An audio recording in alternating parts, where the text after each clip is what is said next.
Hello ළමයි කොහොමද ඔයාලා හැමෝම හොඳින් ඉන්නව නේද? මං අද ඔයාලට අරගෙන ආවේ ලේසිම ක්‍රමයකට බිත්තර රෝල්ස් ගෙදරදී හදාගන්න විදියක්. මේක හරිම ලේසියි ළමයි. මේකට පිටි මිශ්‍රණය අනන්න ඕනේ නැහැ. පිපෙන්න තියන්න ඕනේ නැහැ. මේ එහෙනම් අපි බලමු මේ පිටි මිශ්‍රණය හදාගන්නේ කොහොමද කියලා. බෙන්ඩර් කප් එකට මම පිටි මේ කප් එකක් දාගන්නවා. ඒ කප් එකෙම වතුර කප් එකකුත් දාගන්න. මේ පිටි මිශ්‍රණය ළමයි ටිකක් දියාරුවට තමයි හදාගන්න ඕනේ. දැන් මම මේකට මේ සීනි මේස හැන්දක් දාගන්නවා.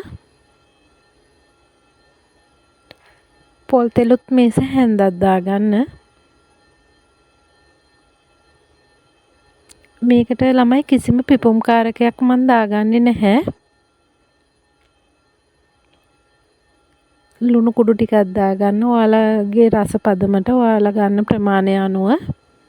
දැන් මේක හොඳට බෙන්ඩර් කරලා මේ භාජනයකට අපි දාගමු. ඔයාලට පේනවා ඇති දැන් මේ පිටි මිශ්‍රණේ කැට ගතියක් නැහැ. හොඳ දියාරුව ලස්සනට තියෙනවා.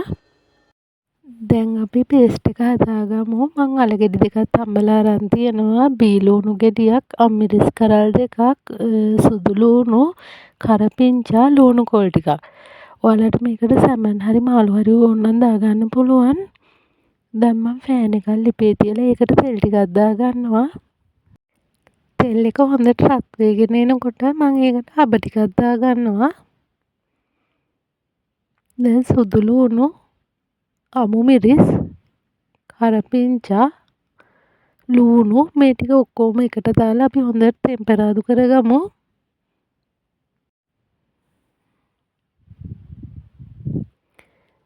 ওই විදිහට ළමයි මේ හොඳට කලවම් කරලා මේක ටෙම්පරාදු කරගන්න. ටිකක් මේක රන්වන් පාට වීගෙන එනකොට මම මේකට මේ ලුණු කොළ ටිකත් එකතු කරගන්නවා. ලුණු කොළ ගොඩක් තැම්බෙන්න ඕනේ නැහැ ළමයි. දැන් මම මේකට කහ කුඩු ටිකක්, ගම්මිරිස් කුඩු ටිකක්, ඔයාලට සැරට ඕන නම් ටිකක් මේක වැඩියෙන් දාගන්න ළමයි ගම්මිරිස්. මම මිරිස් කුඩු ටිකක් දාගන්නවා. ඔයාලට කැමති නම් කෑලි මිරිස් උනත් මේකට දාගන්න පුළුවන්. දැන් දාලා හොඳට කලවම් කරලා අපි මේකට අල මිශ්‍රණය දාගමු. අල එකත් අපි ওই විදිහට එකතු කරගෙන හොඳට කලවම් කරගෙන ඔයාලගේ මේක රස පදමට ඔයාලා ලුණු එකතු කරගන්න ළමයි. ඔයාලා මේක නිකන් හදනවා නම් බිත්තර නොදා මේකට සැමන් හරි මාළු හරි ටිකක් දාගන්න. මං අර බිත්තර දාන හින්දා මේකට සැමන්වත් මාළුවත් එකතු කරගත්තේ නැහැ. ওই විදිහට අපි අල මිශ්‍රණය හදාගෙන පැත්තකින් තියලා ඊළඟට අපි ෆෑන් එකක් ලිපේ තියලා ඒකට තෙල් ටිකක් ගාගමු ළමයි.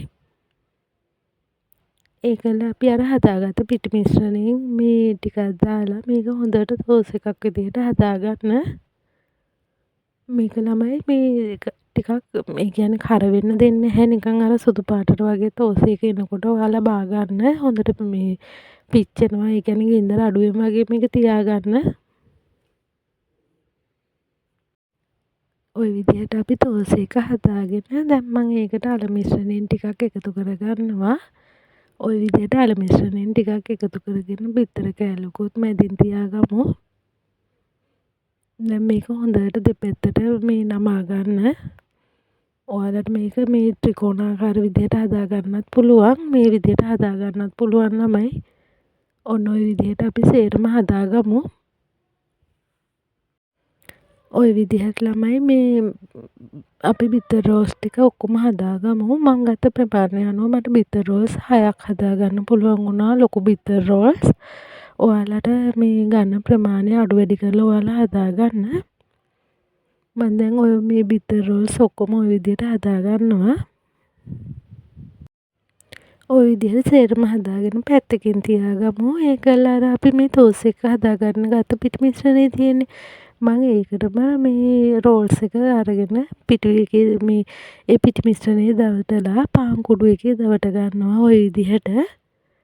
ওই විදිහට මම සේරම මේ රෝල්ස් ටික දවටලා පැත්තකින් අරන් තියාගන්නවා.